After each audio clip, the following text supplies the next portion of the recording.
الحمد للہ رب العالمین والعاقبۃ للمتقین والصلاة والسلام علی سید الانبیاء والمرسلین وعلى آلہ واصحابہ الطیبین الطاہرین اما بعد فاعوذ باللہ من الشیطان الرجیم بسم اللہ الرحمن الرحیم لن ینال اللہ لحومها ولا دماؤها ولكن يناله التقوى منكم كذلك سخرها لكم لتكبروا الله على ما هداكم وبشر المحسنين صدق الله العظيم الصلاة والسلام عليك يا رسول الله الصلاة والسلام عليك يا حبيب الله الصلاة والسلام عليك يا نبي الله الصلاة والسلام عليك يا نور الله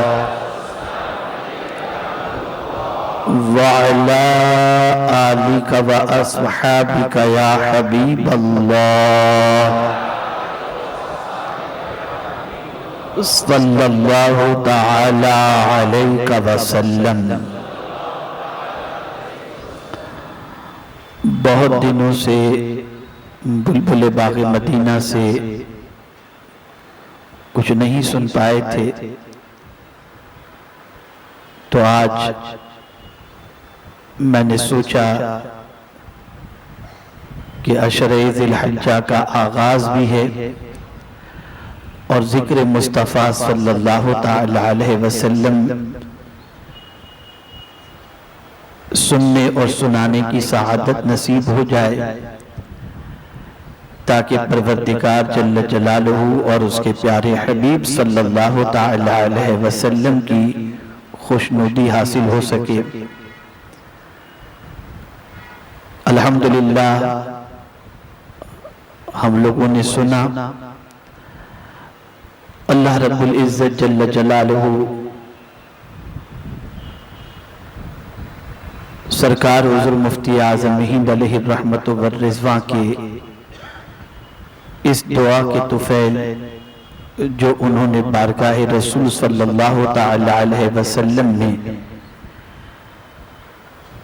خراج عقیدت سے متعلق کی تھی کہ دم واپسی تک تیرے گیت گاؤں، محمد ممجد پکارا کروں میں۔ ہماری زندگی ذکر رسول میں گزرے، اور جب اس دنیا سے کچھ کرتے ہوں تب بھی مصطفیٰ پیارے صلی اللہ علیہ وسلم کا ذکر پاک ہماری زبان پر جاری ہو۔ میرے پیارے آقا صلی اللہ تعالی علیہ وسلم کے پیارے دیوانوں، عشر ذی الحجہ،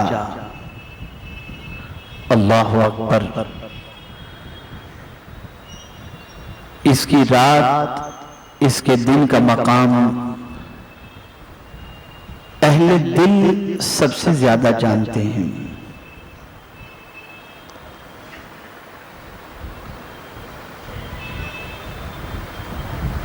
اہل علم تو یقیناً معلومات رکھتے ہیں، لیکن اہل دل کا معاملہ بہت ہی نرالا ہوتا ہے، چونکہ اس میں جتنے بھی اعمال حج کو جانے والے یا حج کو نہ جانے والے کرتے ہیں، ان ساروں کا تعلق عشق سے ہے۔ حج کو جانے والے دو چادروں میں عشق کا مظاہرہ کرتے ہیں، کھلے آسمان کے نیچے رہ کر عشق کا مظاہرہ کرتے ہیں، رمی جمار کر کے عشق کا مظاہرہ کرتے ہیں، عرفات کے میدان کے اندر پہنچ کر کے عشق کا مظاہرہ کرتے ہیں، بکھرے ہوئے بال کے ذریعے عشق کا مظاہرہ کرتے ہیں، گرد آلود داڑھی کے ذریعے عشق کا مظاہرہ کرتے ہیں کہ تم ہمیں دنیا کے دوسرے علاقوں میں اور عام دنوں میں سنورتے ہوئے تو ضرور دیکھتے ہوں گے، لیکن آج جو ہم نے یہ حال بنا رکھا ہے یہ محبوب کی محبت نے بنا رکھا ہے، رب کی محبت نے بنا رکھا ہے۔ آپ سوچو، ڈیلی غسل کرنے والا انسان تھوڑے سے بال بکھرے ہوئے ہوں تو جس کی طبیعت میں بے چینی ہو جائے، ٹوتھ پیسٹ استعمال کرنے والا انسان، دن میں 2-3 مرتبہ صابن سے منہ دھونے والا انسان، اے سی کے بغیر نہ جینے والا انسان، عشق کی مستی میں ایسا ڈوبا ہوتا ہے کہ جب اس سفر کے لیے نکلتا ہے تو وہاں نہ اے سی کی پرواہ کرتا ہے، نہ صابن کی پرواہ کرتا ہے، نہ کسی اور چیز کی پرواہ کرتا ہے، ہر ایک ہی رنگ میں رنگے ہوئے نظر آتے ہیں۔ اور حد تو یہ ہے کہ عام دنوں کے اندر انسان اچھے لباس زیب تن کر کے انسان کو خوش کرنے کی کوشش کرتا ہے، لیکن قربان جائیے میرے مولا کو اپنے وہ بندے جو ان کا چہرہ گرد آلود، داڑھی گرد آلود، بال گرد آلود، اللہ کو اس حال میں اپنے بندے اتنے پسند آتے ہیں، اتنے پسند آتے ہیں کہ فرشتوں میں میرا مولا فخر فرماتا ہے اور فرماتا ہے ذرا میرے ان بندوں کو دیکھو، انہوں نے یہ حال کس کی محبت نے بنا رکھا ہے؟ انہوں نے یہ حال میری محبت نے بنا رکھا ہے۔ فرشتوں گواہ ہو جاؤ، میں نے سب کے گناہوں کو معاف فرما دیا۔ یہ پورا عشق کا معاملہ ہے، پورا عشق کا معاملہ ہے۔ اور چونکہ عشق ہی تھا حضرت ابراہیم علیہ السلام کا جو آگ کی طرف جانے کے لیے روکتا نہیں تھا، نمرود نے آگ جلائی،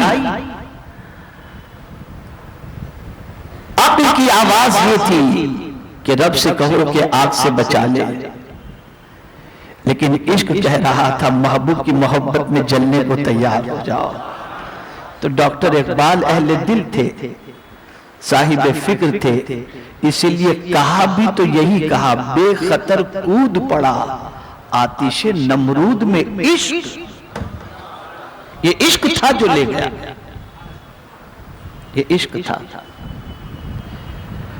اور پھر آپ دیکھیں جیسا کہ میں نے گزشتہ اجتماع میں عرض کیا تھا، ام المؤمنین حضرت عائشہ صدیقہ رضی اللہ تعالی عنہ فرماتی ہیں کہ ایک شخص گانے کا شوقین تھا، لیکن جیسے ہی ذی الحجہ کا چاند نظر آیا وہ گانا چھوڑ کر، گانا سننا چھوڑ کر تسبیح میں لگ گیا، تحمید میں لگ گیا، تقدیس میں لگ گیا۔ حج کے لیے نہیں گیا تھا، مدینے میں تھا، لیکن لگ گیا اس کے اندر۔ سرکار کو پتا چلا، میرے آقا نے اسے بلایا اور پوچھا ذرا یہ تو بتا یہ ذکر و اذکار کی وجہ کیا ہے ذی الحجہ کا چاند دیکھ کر؟ حضور میں تو حج کے لیے نہیں گیا، حاجیوں کی عبادت میں شریک ہونے کے لیے میں بھی ان کی طرح ذکر الہی میں لگ گیا ہوں۔ سرکار نے بشارت عطا فرمائی، روزے پر بشارت، یوم ترویہ کے روزے پر بشارت، یوم عرفہ کے روزے پر بشارت، اور بشارت بڑا بڑھا کر کے کبھی فرمایا 100 غلام آزاد کرنے کا ثواب، کبھی فرمایا 200 غلام آزاد کرنے کا ثواب، 200 گھوڑے راہ خدا میں دینے کا ثواب، 200 اونٹ راہ خدا میں دینے کا ثواب، اس طریقے سے فرمایا۔ تو یہ پورا تعلق عشق سے ہے۔ ذی الحجہ کا یہ عشرہ یہ عشق کا مظاہرہ کرتا ہے، اور اہل دل اس کو بہت اچھی طریقے سے محسوس کرتے ہیں۔ اور میں اسی طرف آج آپ کی توجہ کو تھوڑی سی مبذول کراؤں گا۔ خیال تھا 10:50 کو گفتگو شروع کرنے کا، لیکن کسی سبب سے تھوڑی سی مجھے تاخیر بھی ہو گئی، اور کچھ آج راستے بھی کافی جام ہیں جس کی وجہ سے بہت سارے لوگوں نے پہنچنا تھا، ان کے لیے پہنچنا ذرا مشکل رہا، لیکن پھر بھی مجھے آج آپ کو دیکھ کر مسرت ہو رہی ہے کہ اتنے کراؤڈ اور اتنے راستے کے جام ہونے کے باوجود بھی آپ جیسے تیسے کر کے ہفتہ واری اجتماع میں آج پہنچے۔ اب آئیے میں آپ کو عشق کی بات بتاؤں، یہ قربانی کیا ہے؟ کیا ہے؟ پہلے اس لفظ کو سمجھے آپ۔ قربان جو ہے نا یہ عربی لفظ ہے، قرآن مقدس میں آیا حَتَّى يَأْتِيَ اللَّهُ بِقُرْبَان، یہ قرب سے بنا ہے۔ یہ کس سے بنا ہے؟ قرب سے۔ ہم قربانی کے معنی کیا سمجھتے ہیں؟ کسی چیز کو دینا، اسے قربانی۔ لیکن ہمارے پاس جس طریقے سے شاعر نے کہا رہ گئی رسم ادا روح بلالی نہ رہی، فلسفہ رہ گیا تلقین غزالی نہ رہی، ہم ڈیپتھ تک پہنچنے کی کوشش نہیں کرتے، جڑ تک پہنچنے کی کوشش نہیں کرتے، مقصد تک پہنچنے کی کوشش نہیں کرتے، سب رسم ہی رسم رہ گئے، رسم ہی رسم ہے۔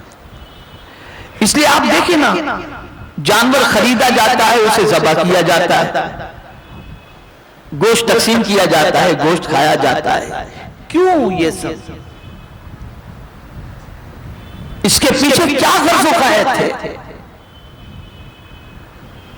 تو لفظ قربان اس کو سمجھو، یہ فعلان کے وزن پر ہے اور اس کا مادہ اشتقاق قرب ہے۔ یہ در حقیقت حضرت ابراہیم علیہ نبینا علیہ الصلوۃ والتسلیم کی سنت مبارکہ ہے۔ اب دیکھیں نا سنت، آخر حضرت ابراہیم علیہ الصلوۃ والسلام سے رب نے بیٹے کو ذبح کرنے کے لیے کیوں فرمایا؟ جب مینڈا ہی بیٹے کی جگہ پر آنے والا تھا تو پہلے ہی سے مینڈے کا انتخاب کر دیا جاتا، لیکن پہلے بیٹے کے لیے کہا جا رہا ہے اور پھر جب قربانی کرنے کے لیے جاتے تو بیٹے کی جگہ پہ دمبا جا رہا ہے۔ کیا ریزن ہے؟ عشق سمجھو۔ اللہ حضرت ابراہیم علیہ الصلوۃ والتسلیم نے بارگاہ سمدیت میں دعا کی تھی، رب ہب لی من الصالحین، اے اللہ مجھے نیک اولاد عطا فرما۔ ایک بڑی پتے کی بات قرآن کی روشنی میں آپ کے سامنے پیش کرتا ہوں، بہت اچھی طریقے سے سنیے گا۔ بہت سارے نوجوان ہیں جن کی شاید ابھی ابھی شادی ہوئی ہو یا شادی ہونے والی ہوگی، بہت ساروں کے چھوٹے بچے ہوں گے، بہت ساروں کے اتنے بچے ایسے بچے ہوں گے جو ابھی چلنا پھرنا سیکھے ہوں گے۔ تو کیا اپنے بچوں کو سکھانا چاہیے اور انبیاء کیا سکھاتے تھے؟ حضرت ابراہیم علیہ السلام نے دعا کی رب ہب لی من الصالحین، اور یہ دعا آپ نے اس وقت کی جب آپ عمر کے اس حصے پر پہنچ چکے تھے جو بڑھاپا کہا جاتا ہے، ضعیفی کہا جاتا ہے۔ مولا نے بیٹا عطا کیا، جیسے ہی بچے کی ولادت ہوئی تو آپ نے فوراً کہا الحمدللہ الذی وہب لی علی الکبر اسماعیل و اسحاق ان ربی لسمیع الدعاء رب اجعلنی مقیم الصلاۃ ومن ذریتی ربنا وتقبل دعا۔ آپ نے فوراً اللہ کا شکر ادا کیا کہ میرے مولا تو نے بڑھاپے کا ذکر علی الکبر، بڑھاپے میں تو نے اسماعیل و اسحاق جیسا بیٹا مجھے عطا کیا۔ اللہ اکبر۔ اب آپ مجھے بتائیے، ایک آدمی ضعیف ہو جائے اور ضعیفی میں اسے بیٹا مل جائے تو سچ بتائیے گا اس بیٹے سے امیدیں وابستہ ہوتی ہیں نا، یہ میرا بیٹا میرے بڑھاپے کا سہارا بنے گا، مجھے کھلائے گا پلائے گا، میرا خیال کرے گا۔ عشق۔ حضرت ابراہیم علیہ السلام حضرت اسماعیل سے بڑی محبت کرتے تھے۔ دیکھا رب نے کہ اسماعیل اپنے بیٹے سے ابراہیم علیہ السلام اسماعیل علیہ السلام سے بڑی محبت کرتے ہیں، تو پروردگار جل جلالہ نے حضرت اسماعیل علیہ السلام کو ذبح کرنے کے متعلق فرمایا، ذبح کرنے کے متعلق۔ کیوں؟ کیا وجہ تھی؟ بیٹے کو ذبح کرنے کے لیے وجہ سب سے بڑی یہ تھی کہ ابراہیم، دنیا کو تم نے بتانا ہے کہ تم بیٹے سے عشق کرتے ہو یا مجھ سے عشق کرتے ہو، تمہارے دل میں کس کا عشق سب سے زیادہ ہے، بیٹے کا یا میرا؟ ذرا ذبح کر کے بتا دو۔ قربان جائیے، حضرت ابراہیم علیہ السلام اس وقت یہ نہیں سوچتے کہ یہ میرا بیٹا تو میرا بڑھاپے کا سہارا، اگر اسے میں ذبح کر دوں گا تو میرا کیا ہوگا؟ نہیں، ان کا عشق کہہ رہا تھا کل بھی خدا، آج بھی خدا اور ہمیشہ خدا ہی وہی مدد کرنے والا، یہ توکل ہوتا ہے۔ اور پھر بچپن سے بچے کو جو تربیت دی وہ کن چیزوں کی تربیت تھی، اسے قرآن کی روشنی میں سمجھے۔ جب اپنے لخت جگر سے فرمایا یا بنی انی ارا فی المنام انی اذبحک فانظر ماذا تری، اے بیٹے میں نے خواب میں دیکھا ہے تجھے ذبح کر رہا ہوں، تیرا اس سلسلے میں کیا خیال ہے؟ اب تربیت پکار رہی ہے۔ اب وہ تربیت جو حضرت ابراہیم علیہ السلام نے حضرت اسماعیل علیہ السلام کی وہ تربیت آواز دے رہی ہے، یا ابت فعل ما تؤمر۔ یہاں تک تو بات سمجھ میں آ گئی کہ میرے ابا جان جس چیز کا آپ کو حکم ملا ہے وہ کر گزریے، چلو یہاں تک تو ہو گیا، لیکن تربیت کیا ہوئی تھی؟ اس تربیت کا جلوہ وہ بتاتے ہیں، ستجدنی انشاءاللہ من الصابرین، ان قریب آپ مجھے انشاءاللہ صبر کرنے والا پائیں گے۔ پتہ چلا انبیاء اپنی اولاد کو جو درس دیتے ہیں اس درس کے اندر سب سے اہم درس ہوتا ہے صبر کا، کہ جتنی بھی مصیبت تم پر ٹوٹ پڑے دامن صبر نہ چھوڑنا۔ اس لیے ننھے اسماعیل علیہ السلام نے بارگاہ رب العزت جل جلالہ سے ملنے والے حکم پر یہ نہیں کہا میں شور مچاؤں گا، میں آہ و فغاں کروں گا، میں آپ کے زندگی کی بھیک مانگوں گا، نہیں، اگر مولا کا حکم ہے تو میرے ابا کر گزریے۔ آپ نے میری جو تربیت صبر کے حوالے سے کی ہے میں انشاءاللہ صبر کے دامن کو تھامے رکھوں گا۔ یہ تربیت ہے، اور یہ میں سمجھتا ہوں سب سے بڑا گر ہے، اور سارے انبیاء، سارے اولیاء، سارے صحابہ سب کی زندگی اٹھا کر کے دیکھو تو ان کی تربیت میں جو سب سے بڑا عنصر نمایاں طور پر نظر آئے گا وہ صبر ہی کا ملے گا، صبر ہی کا ملے گا۔ آئیے اب عشق کی طرف چلیں۔ قربانی کرتے ہیں ہمیں سنایا جاتا ہے وہ بھی صحیح ہے، جانور جتنا فربا ہوگا پل صراط پر اتنی ہی تیزی سے گزارے گا، بالکل حق ہے، اس میں کوئی شک نہیں، لیکن سوال یہ پیدا ہوتا ہے کہ جو گوشت قربانی کا ہے کیا یہ گوشت اللہ کی بارگاہ میں پہنچتا ہے؟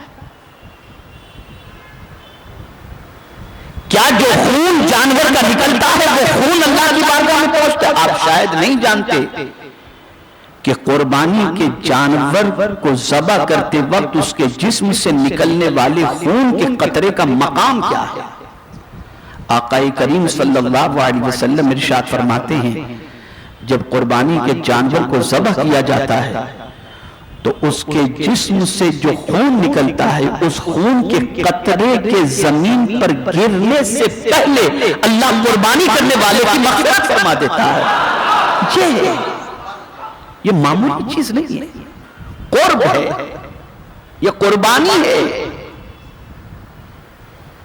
یہ قربانی ہے۔ تو اگر کوئی یہ تصور کرتا ہو کہ گوشت پہنچتا ہے، نہیں، اصل معاملہ یہ ہے اس آیت کریمہ کا شان نزول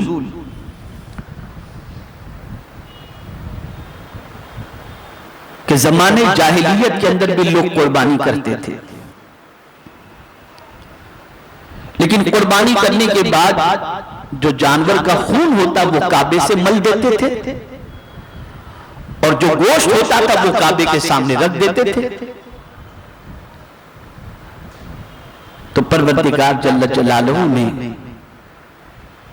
ان کے اس عقیدے کی نفی فرمائی اور فرمایا یہ تمہارا گوشت اگر تم سمجھتے ہو کہ اللہ کی بارگاہ میں پہنچتا ہے، نہ، خون اگر سمجھتے ہو تو نہ، خون بھی نہیں پہنچتا، تو میرے مولا پھر پہنچتا کیا ہے؟ تو قرآن کہتا ہے وَلَٰكِن يَنَالُهُ التَّقْوَىٰ مِنْكُمْ۔ قرآن مقدس میں رب قدیر جل جلالہ نے فرمایا ہاں تمہاری پرہیزگاری اس تک باریاب ہوتی ہے، یعنی تم نے یہ جانور قربان کیا، کس کے لیے کیا، کس کی خوشی میں کیا، کس کی رضا کے لیے کیا، یہ تمہارے دل کے اندر جو نیت و تقویٰ ہوتا ہے، یہ تقویٰ اللہ کی بارگاہ میں پہنچتا ہے، یہ خون نہیں پہنچتا، یہ جانور نہیں پہنچتا۔ اور یہاں کیا بتاؤں حضور کا کتنا احسان ہے اس امت پر، کتنا احسان ہے، کتنا کرم ہے میرے آقا صلی اللہ علیہ وسلم کا۔ اس زمانے میں ایک سچویشن یہ بھی تھی کہ لوگ قربانی کرتے اور گوشت کو پہاڑ پر رکھ دیتے۔ ہوتا یہ تھا کہ جس کی قربانی اللہ کی بارگاہ میں قبول ہوتی اسے سفید آگ جلا دیتی تھی، اس قربانی کے گوشت کو جلا دیتی تھی۔ سفید آگ کے حوالے سے مفسرین فرماتے کہ اس آگ میں دھواں نہیں ہوتا تھا، وہ جلا دیتی تھی۔ تو جس گوشت کو سفید آگ جلا دے تو لوگ سمجھ جاتے تھے کہ اس کی قربانی قبول ہو گئی، اور جس گوشت کو آگ نہیں جلاتی تھی اور گوشت پڑا رہتا تھا تو لوگ سمجھ جاتے تھے کہ اس کی قربانی قبول نہیں ہوئی۔ تو ہوتا یہ تھا کہ جس کی قربانی کا گوشت پڑا رہتا تھا وہ لوگوں میں رسوا ہو جاتا کہ اس کی قربانی قبول نہیں ہوتی۔ یا رسول اللہ آپ کی عظمتوں پر قربان،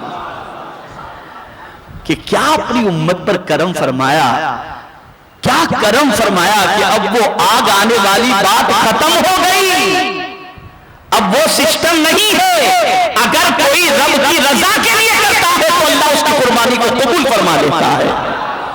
تو یہ تقویٰ پہنچتا ہے، اور تقویٰ کا مقام میں آپ کو بتا دوں، تقویٰ کا مقام نہ آنکھ ہے نہ تقویٰ کا مقام زبان ہے، تقویٰ کا مقام دل ہے، دل ہے۔ اس کو تھوڑا سا میں ایکسپلین کروں گا آپ کو۔ قربانی کے جو جانور جو حج کے لیے جاتے ہیں اس زمانے کے اندر وہ قربانی کے جانور اپنے ساتھ لے کر کے جاتے، تو قرآن نے ان جانوروں کے حوالے سے فرمایا شعائر اللہ والبدن جعلناہا لکم من شعائر اللہ، اللہ کی نشانیاں اس کو بتایا گیا۔ قربانی کے جانور کو نشانی اللہ کی بتایا گیا، اسی لیے قربانی کا جانور آپ بھی اگر خرید کر قربانی کے جانور کو لائیں، آپ نے قربانی کی نیت سے خرید لیا، اب نہ آپ اس پر سامان رکھ سکتے ہیں نہ اس پر سوار ہو سکتے ہیں، یہ ساری چیزیں اب آپ نہیں کر سکتے، اس لیے کہ یہ اللہ کی راہ میں ذبح ہونے کو تیار ہے، یہ ذبح ہونے کو تیار ہے۔ اور میں یقین کے ساتھ کہتا ہوں اور آپ سب کا تجربہ ہوگا کہ آپ روزانہ ہزاروں بکرے کٹوائیں اور آپ کاٹنے والے کاٹتے ہوں اور اس بکرے کا گوشت کھائیں یا کھلائیں، خدا کی قسم وہ لذت نہیں ہوتی جو عید الاضحیٰ میں قربان ہونے والے بکرے کے گوشت کے اندر لذت ہوتی ہے، اس لیے کہ وہ اللہ کی راہ میں ذبح ہوتا ہے، اللہ کی راہ میں ذبح ہوتا ہے۔ قرآن نے اسے اللہ کی نشانی بتایا، اللہ کی نشانی بتایا. اور پھر توجہ چاہوں گا، جاتے ہیں دیکھتے ہیں دانت تو صحیح ہے، سنگ تو صحیح ہے، جانور لنگڑا تو نہیں ہے. ایک یہی وقت ایسا ہوتا ہے کہ اللہ کی راہ میں جس جانور کو ذبح کرنے کے لیے جا رہے ہو تو اس جانور کو پورا چیک کیا جاتا ہے کہ اس میں کوئی عیب تو نہیں ہے. ذرا سوچو، جانور میں عیب تلاش کر رہے ہو کہ کہیں کوئی عیب تو نہیں ہے، اور اگر عیب دار جانور ہے بھائی نہیں، قربانی نہیں کرنا ہے. لے آئے اور عیب پیدا ہو گیا، نہیں کرنا ہے نا. تو کیا یہ عیب سال میں ایک مرتبہ ہی آپ جانور ہی میں دیکھیں گے؟ ذرا کبھی اپنے اندر بھی تو ہم جھانک کر کے دیکھیں. جانور میں جس طریقے سے عیب دیکھتے ہیں کبھی اپنے اندر بھی تو عیب دیکھیں. وہ لوگ جو اپنی عبادات پر غرور کرتے ہیں، اپنے قلوں پر غرور کرتے ہیں، اپنی ریاست پر غرور کرتے ہیں، کیا ان میں سے کوئی ایسا بھی ہے جو یہ کانفیڈنشلی کہہ سکتا ہو کہ میرے روزے اور میری عبادت اتنی پرفیکٹ ہے کہ بارگاہ سمدیت میں 100% مقبول ہے؟ کوئی نہیں کہہ سکتا، کوئی نہیں کہہ سکتا. لیکن کر کے انسان اتنا مغرور ہو جاتا ہے کہ وہ سمجھتا ہے کہ مجھ سے بڑا عابد و زاہد کوئی دوسرا ہے ہی نہیں. نادانوں یاد رکھو، جس طریقے سے عیب دار جانور کو آپ دیکھ رہے ہو اور آپ اس کی تحقیق کر رہے ہو، جانور کو اپنا عیب نظر نہیں آتا، آپ جانور کے عیب دیکھ رہے ہو اور عیب دار جانور جانتے ہو کہ خدا کی بارگاہ میں قبول نہیں ہوگا. تو سن لو، بہت سارے ہمارے عیب ایسے ہیں جو ہم جانتے ہیں یا ہمارا مولا جانتا ہے، ہمارا مولا جانتا ہے. لیکن قربان جائیے میرے رب کی عظمت پر کہ اس نے اپنی ستاری کا پردہ ایسا ڈال رکھا ہے، ایسا ڈال رکھا ہے، ایسا ڈال رکھا ہے کہ ہمارے عیبوں کو چھپائے رکھا ہے. کسی صوفی نے بڑی پیاری بات کہی، کہتے ہیں کہ اگر ہمارے عیب لوگوں پر ظاہر ہو جائیں تو راہ چلتے ہوئے لوگ ہمیں پتھر مارنے لگیں، پتھر مارنے لگے.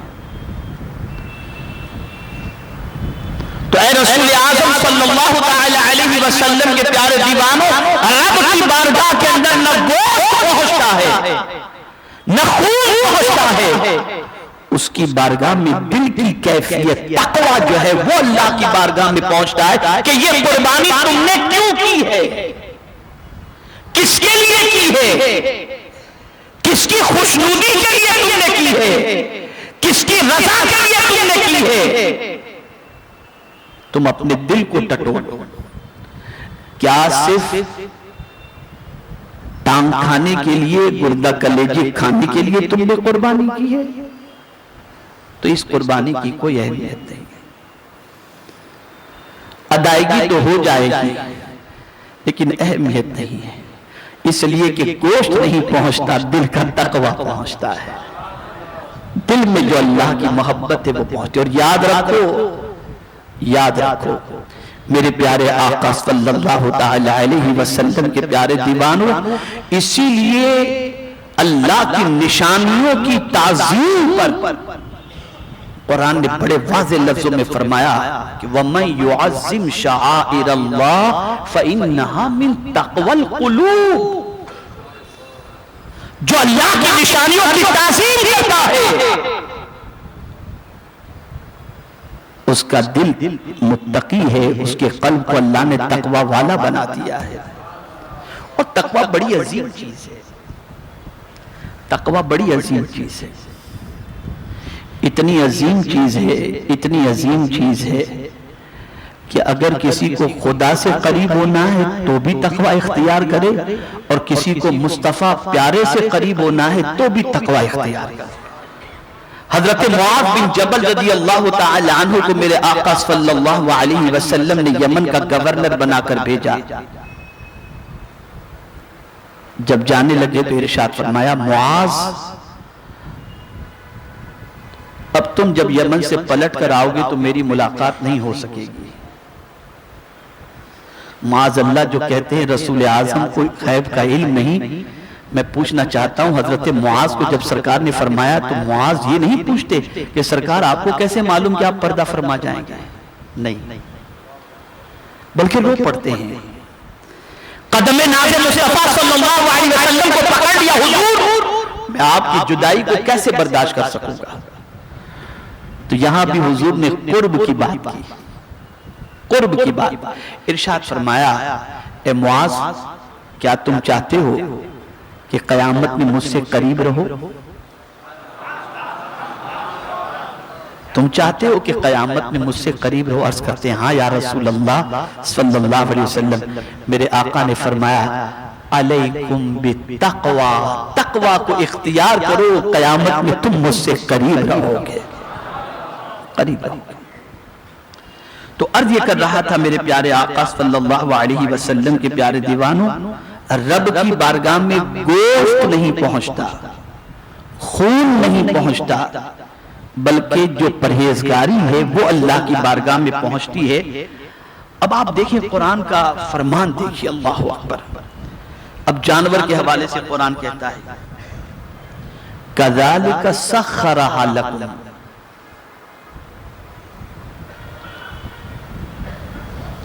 یوں ہی ان کو تمہارے بس میں کر دیا. اب آپ دیکھیں نا، بھینس کو بس میں کرنا، بیل کو بس میں کرنا، اونٹ کو بس میں کرنا کتنا ڈیفیکلٹ ہے، کتنا ڈیفیکلٹ ہے.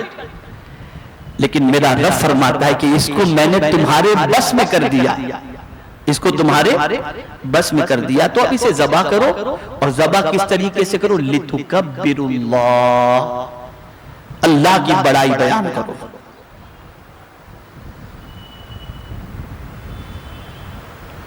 اور اس بات پر اللہ کی بڑائی بیان کرو کہ اللہ نے تمہیں ہدایت عطا فرمائی. لِتُكَبِّرُ اللَّهَ عَلَى مَا هَدَاكُمْ، کہ اللہ نے تمہیں ہدایت عطا فرمائی.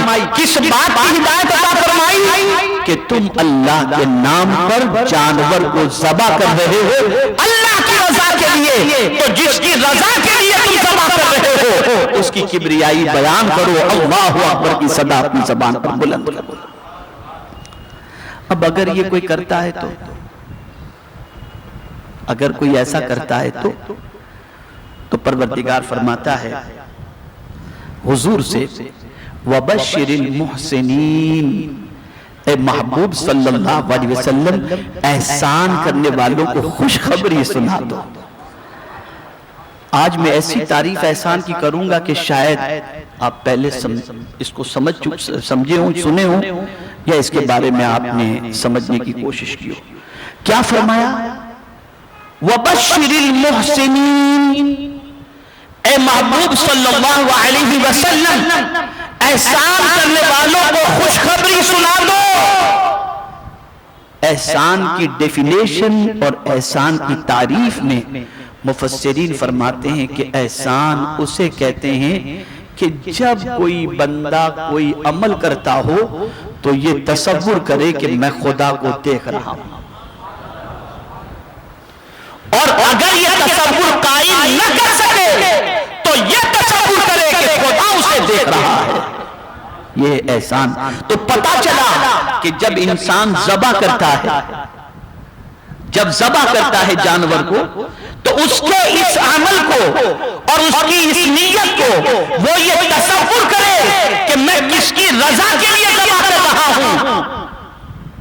اسے یقین ہونا چاہیے کہ مولا کی رضا کے لیے ذبح کر رہا ہوں تو مولا کو دیکھ رہا ہوں، مولا دیکھ میں تیری رضا کے لیے اسے ذبح کر رہا ہوں. اور اگر یہ تصور قائم نہ ہو سکے تو مولا سے تیرے دل کے بھید چھپے ہوئے نہیں ہیں، یہ تصور کر کے مولا تجھے دیکھ رہا ہے، مولا تجھے دیکھ رہا ہے. یہ احسان.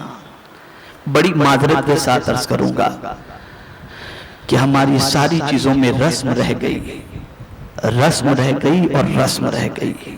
کسی چیز میں اصل کا کہیں دور تک معاملہ نظر نہیں آتا. اب آخری بات عرض کر دوں، پہلے عمل پھر دعا. پہلے بولیے، پہلے عمل پھر دعا. آپ دیکھیں افطار کے وقت کی دعا قبول ہوتی ہے نا، تو روزہ عمل پھر افطار کے وقت دعا، ٹھیک ہے. میدان عرفات میں دعا قبول ہوتی ہے نا، وہاں پہلے پہنچے یہ آپ کا عمل، پھر آپ دعا کرو.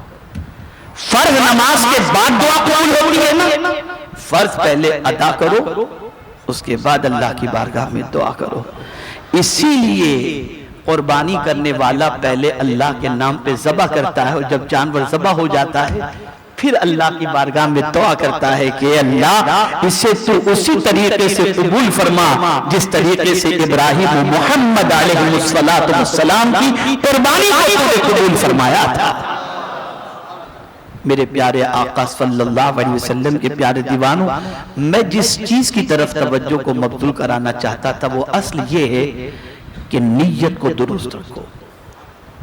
میرے پاس وقت نہیں کہ میں لفظ قرب اور قرب الہی کتنا بڑا اعزاز ہے، اور قرب الہی اب جیسے میں نے کہا نا وَبَشِّرِ الْمُحْسِنِينَ، اے محبوب صلی اللہ علیہ وسلم خوشخبری سنا دو احسان کرنے والوں کو.